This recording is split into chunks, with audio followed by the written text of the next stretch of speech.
I'm Jane. I had just turned 28 when I thought I met the love of my life, Mike, and everything happened so fast. We were married within a year of meeting. Mike is an accountant, tall, with a laugh that could light up any room. I work in digital marketing, love to paint on weekends, and I have always been more of a planner. We balanced each other out, or so I thought.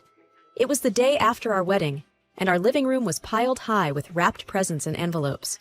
There was a chaotic beauty to it all, the remnants of our celebration. That's when Mike's parents, Carol and Dave, dropped by. I hadn't really gotten to know them since we got married so quickly, but they seemed all right, normal even. As we started opening gifts, I noticed Carol and Dave were more than just a little interested in the contents. "Is that a crystal vase?" Carol asked, picking up a shimmering piece that my aunt had given us. She turned it over in her hands, eyes gleaming. "Yeah, it's from my Aunt Linda. Pretty, isn't it?" I said, trying to nudge her attention away from claiming it. Before I knew it, Carol had placed it in a separate pile to the side. "I think we can find a good place for this at our house," she said nonchalantly. Mike didn't seem to notice, busy untangling a set of fancy kitchen gadgets from his cousin. I shot him a look, hoping he'd say something. "Mom, that's our wedding gift," Mike finally said with an easy smile, as if it was all a big joke. "Oh, come on. It'll just collect dust here. We'll use it," Dave chimed in, wrapping an arm around Carol. "Besides, you two are young. You'll get plenty more gifts over the years." I tried to laugh it off with them, but it felt off. "Actually, I was thinking it would look great in our foyer," I said, attempting to claim it back without causing a scene. Carol looked at me, her expression a mix of surprise and annoyance. "Jane, you need to learn to share. We're family now, and families help each other out," she said, her tone firm, as if she was teaching me some sort of lesson. Mike, catching the tension, quickly jumped in. "Let's not worry about this now. We've got plenty of gifts, right, Jane?" I nodded, biting back my words. But as they continued to sift through the gifts, setting aside a few choice items for themselves, that uncomfortable feeling settled deep in my stomach. It was like watching strangers claim parts of my life as their own. And Mike, well, he just let them. Our first year of marriage flew by, and before I knew it, our anniversary had arrived. I wanted to make it special, a celebration of us. So I booked a table at Chez Louis, a cozy little spot we both loved. I thought it would be romantic to have Mike's parents join us, to show them they're important to us. As we sat down at the restaurant, Carol and Dave were already there, menus in hand. "This place is fancy," Carol said, eyeing the chandeliers. Mike squeezed my hand under the table, a silent "thank you" for organizing it all. The waiter came by and we started to order. I went for the salmon, Mike's favorite, and I noticed Carol's eyes darting down the menu to the most expensive items. "We'll have the lobster and the filet mignon," she declared, pointing at the priciest things without a second glance. Dave nodded in agreement. "And why not throw in a bottle of your best wine?" he added, winking at the waiter. I could feel my smile stiffening. "Quite the celebration, huh?" I tried to keep my voice light. Mike shrugged. "It's a special night," he said. "Let's not think about the cost tonight." The conversation was light for the most part, but I couldn't help but notice how Carol and Dave savored the food like it was their last meal, almost oblivious to the price tag I knew would come at the end. As we ate, I couldn't shake the feeling of being taken advantage of. It wasn't about the money, not really. It was the principle. It was our anniversary, and it felt like it was being hijacked. When the check arrived, I saw Mike's eyes widen a little, but he quickly recovered and handed his card to the waiter. On our way out, Carol looped her arm through mine. "You know, Jane, this was just lovely. We should do it again next year," she said, a satisfied smile on her face. Thanksgiving was around the corner, and with it came the start of the holiday season. Mike and I had started to decorate the house, a mix of fall colors and early Christmas cheer. It was cozy, the kind of place you'd want to come back to after a long day. One evening, as we were stringing up some lights around the living room windows, Mike's phone pinged with a message. He read it and laughed. "Oh, my parents are ahead of the game. They've already sent their Christmas wish list." I was untangling another set of lights and looked up. "Wish list?" "Yeah, they send one every year. Helps with shopping," he explained, his fingers scrolling through his phone. Curiosity got the better of me. "So, what's on this famous list?" Mike hesitated, then handed me his phone. The list was extensive. Top-tier electronics, designer clothes, luxury items that they probably didn't even need. I scrolled through in disbelief. They can't be serious, I said. This is a lot. Mike took his phone back and shrugged. They like the good stuff. What can I say? I didn't know how to respond. There was a knot forming in the pit of my stomach. Mike's birthday was also coming up, and I'd been so excited to give him the watch he'd been eyeing for months. Now it felt like any gift would be less about us and more about fulfilling a list. When it came to us making our list, I couldn't help but feel petty making one at all. Maybe we should just ask for charitable donations in our name, I suggested half-heartedly. Mike laughed. Good one, but seriously, what do you want? You need a new laptop, right? The holidays rolled around, and I got Carol and Dave a nice coffee maker. Nothing too fancy but practical. They, in turn, gave me a set of scented candles. They were nice, but the difference was stark. I didn't say anything. Mike seemed happy with the fancy drone they got him, though. The unspoken rule was clear. We were expected to give big and receive small. It didn't feel right, but bringing it up only seemed to cause tension. So, I kept quiet, wrapping gifts and pasting on a smile for the holidays. But inside, I was beginning to count the costs, not just in dollars, but in the emotional toll this was starting to take. I was at my desk, staring at the computer screen when the email notification popped up. It was my quarterly bonus, bigger than I had expected. My first thought was to do something meaningful with it, something for Mike and me. So, I booked us a trip to Paris. We had talked about going since we met, and it felt like the perfect time to make that dream happen. That night over dinner, I told Mike about the surprise. His face lit up like I'd never seen before. Paris? Really? Babe, that's amazing! He exclaimed, getting up to kiss me. I was basking in the joy of the moment when his phone rang. It was his mom. I could tell by the way his face changed. Yeah, she booked us a trip to Paris, he said into the phone, and I knew I should have asked him not to say anything just yet. Mike's enthusiasm dwindled as he listened more and more. I know you've always wanted to go. He trailed off, looking at me with a pained expression. I felt my heart sink. He hung up and there was a heavy silence. They want to come with us, he said finally, almost like he was asking for permission. I sat there, my fork halfway to my mouth, paused in midair. To Paris? With us? I asked, trying to keep my voice steady. Yeah. They said they've never been and always wanted to go, Mike explained, running a hand through his hair. I think we should take them. The room felt suddenly too small. It's supposed to be for us, Mike.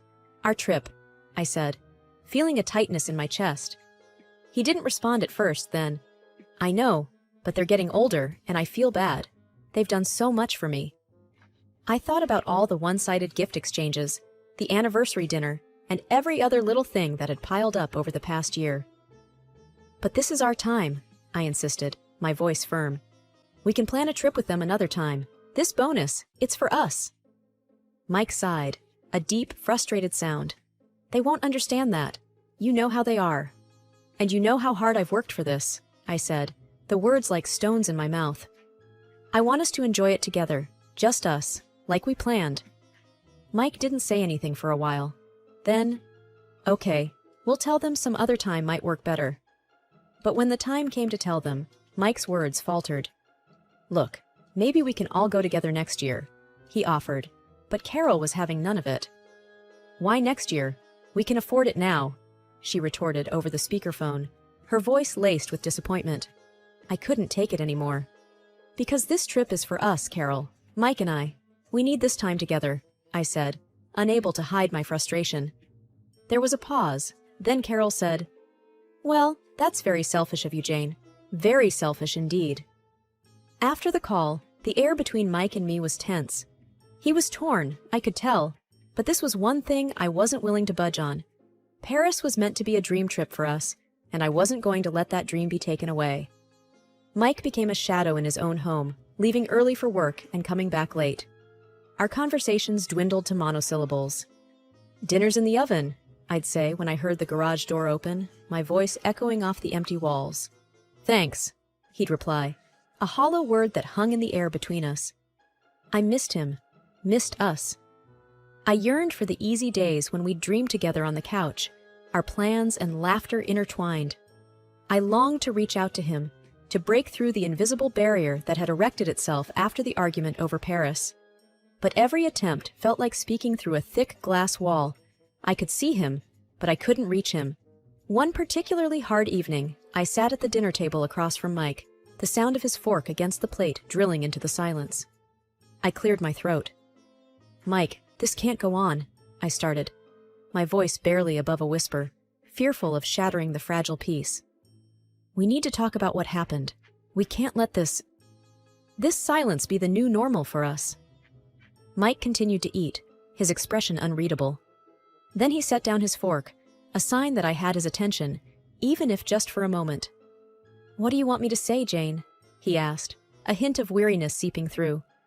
"I want to understand why you're taking this so hard, why it feels like you're choosing them over me," I replied, the hurt evident in my tone.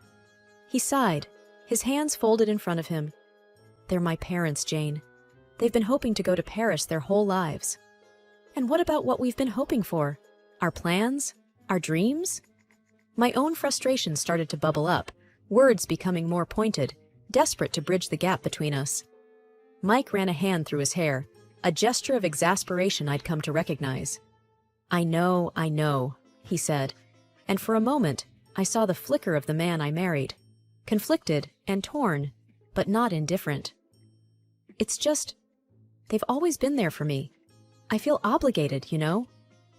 "But where does that leave us, Mike?" I pressed, leaning forward, trying to catch his eye.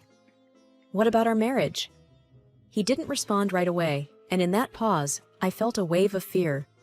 Fear that maybe we weren't as solid as I had believed, that maybe the foundation we had built was less rock and more sand, easily eroded by the steady tide of his parents' needs and wants. "It's supposed to be us against the world, Mike, not me against you and them," I said quietly, my voice steady despite the emotion welling up inside me. He looked at me then, really looked at me, and I could see the conflict warring within him. "I know, Jane. I just don't know how to make everyone happy." "That's just it," I said, a sudden clarity washing over me. We can't always make everyone happy. But we made vows to each other, Mike. Doesn't that count for something?" He nodded slowly, his gaze lingering on the table before finding mine. "It does. It counts for a lot." The rest of the meal passed in a contemplative silence, a change from the strained quiet that had become our norm. It was as if my words had planted a seed, or perhaps watered one that had been lying dormant within Mike all this time. The morning sun poured in through the windows, but the warmth it usually brought seemed to have no place in our home today. I woke up to an eerie quiet, the other side of the bed untouched from the night before. The emptiness of the house felt like a heavy blanket, suffocating in its silence. Rubbing the sleep from my eyes, I reached for my phone, expecting the usual absence of messages, given the silent treatment that had taken residence in our home. Instead, my screen was flooded with notifications, all from my bank. A lump formed in my throat as I read the details. Multiple transactions, including airline tickets and a pair of hotel bookings in Paris, all made while I was asleep. The timestamps on the emails told me the flight would have left hours ago. Mike and his parents were already on their way to Paris, using my hard-earned bonus to fund a trip I was meant to be on. Disbelief turned to anger, and then to a crushing sense of betrayal. I sat there, the phone heavy in my hand, as the reality settled in. Mike had access to my account. I'd trusted him implicitly, never imagining he would abuse that trust. Yet, here it was in stark black and white, a digital paper trail of deceit. I couldn't breathe, couldn't think. The one person I had believed would stand by me had chosen his own comfort over our relationship. I thought back to all the times I'd brushed aside the little signs, the excuses I'd made for him, for us. With trembling fingers, I dialed his number, knowing full well he wouldn't answer. Not with the time difference, not with my previous ultimatum ringing in his ears. "Mike," I began, the beep of the voicemail almost mocking in its cheerfulness. "I saw the charges. You took your parents to Paris with my bonus. I don't even know what to say, but I hope it's worth it. I hope it's worth everything." The house felt even emptier after the call, the walls closing in on me with the weight of everything unsaid, and now, perhaps, never to be spoken. I sat at the kitchen table, the silence a stark contrast to the chaos raging within me. They had left, just like that, with no regard for me or the life we were supposed to be building together. I canceled the hotel rooms, the return flights, every piece of the trip that was connected to my finances. With each cancellation, I felt a piece of my old life fall away, the future I'd envisioned evaporating before my eyes. By the time I was done, there was nothing left to do but act.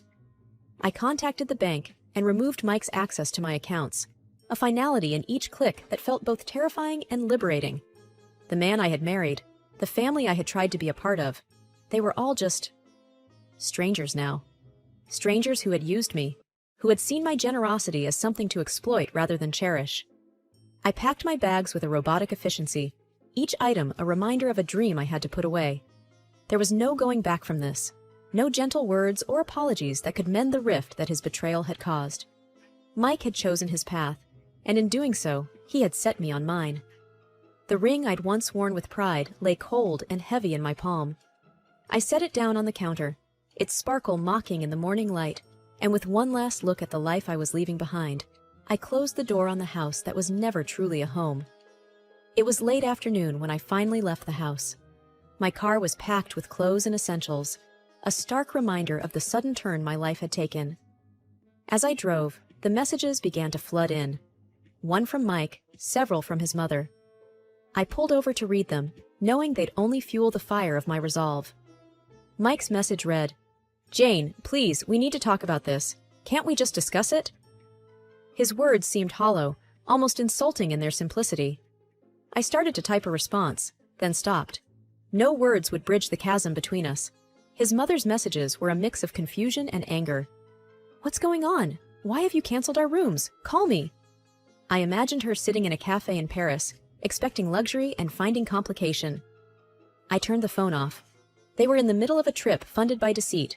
They could figure it out. My first stop was the bank. I needed to ensure my finances were completely secure. The bank manager, a middle-aged woman with a gentle face, greeted me. "I need to make sure all my accounts are locked down. My husband, he won't have access anymore," I explained, my voice steady despite the emotion I felt. "Of course," she nodded, offering a sympathetic smile. "Let's make sure you're protected." By the time I left the bank, my accounts were secure, and a new sense of determination settled within me. I drove to my sister's house, the only place I felt I could go. She opened the door before I could even knock. "Jane, I've been so worried," she said, pulling me into a hug. I allowed myself a moment to just be held, to let the reality of my situation be shared. "I can't believe he would do this to you," she said as we sat down at her kitchen table. "You deserve so much better." I nodded, swallowing hard against the lump in my throat. "I do. And that's why I'm not going back. I've canceled everything. I've left the house. I'm done, Sarah." She reached across the table, squeezing my hand. "Good for you. What's your plan now?" I looked around the familiar room, feeling the first twinge of relief. "I'm not sure yet, but I'm starting with a divorce. I can't stay married to someone who has so little respect for me." Sarah's face was a mixture of anger and pride. "I'll support you however I can. Do you need a lawyer?" "I'll find one," I said, my voice growing firmer with each word. "I need someone who doesn't know Mike or his family. I need this cut clean." The conversation shifted as Sarah helped me unpack my car and make plans for the next few days. There was a strange comfort in the mundane tasks, a grounding in the midst of chaos. I was standing in the kitchen at my sister's house, a mug of coffee warming my hands when my phone vibrated with a persistence that felt all too familiar. It was Mike, again. "Jane, we need to talk. I'm sorry, I miss you, and I think we can work things out." His text read, a mixture of apology and plea. I sighed, the same rehearsed, "I'm sorry," becoming a threadbare blanket that no longer provided comfort or warmth. "Not this time, Mike," I muttered under my breath, typing a response that left no room for ambiguity. "There's nothing left to discuss. Please respect my decision." I could almost hear the desperation in the silence that followed, but it wasn't enough to make me reconsider. Not anymore.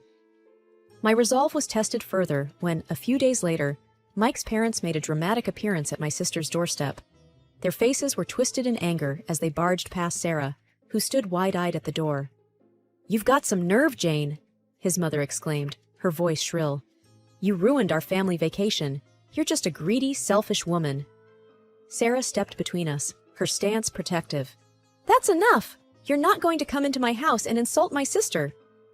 The argument escalated until the neighbors peeked out of their windows, and I was sure someone would call the police. It ended with Sarah threatening to do just that if they didn't leave.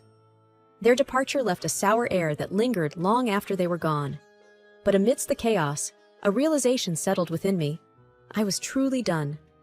The divorce process was a cold, legal ballet, and I danced my part, signing papers and nodding through explanations of settlements and divisions. But with each stroke of the pen, I felt a chain breaking, a tether loosening. And then it was over. I stood outside the courthouse, a free woman. The air was crisp, a gentle wind playing with the loose strands of my hair. Sarah hugged me tight, her support unwavering. You did it, Jane, she whispered, pride evident in her voice. I had done it. I had stood up to the selfishness that tried to claim me, stood firm against the manipulation that sought to keep me bound. I turned away from the courthouse, away from a past that no longer held me. The messages from Mike continued for a while, a mix of apologies, bargaining, and eventually anger. But they went unread, floating in the digital void as I moved forward with my life. The apartment I rented was small, but bathed in sunlight. I filled it with plants, books, and new memories. I went back to school, enrolling in classes that fueled a passion for learning that I'd neglected. And one quiet evening, as I sat on my little balcony, a cup of tea in hand, I deleted Mike's number from my phone. I was free. Free to heal, free to grow, and most importantly, free to be unapologetically me.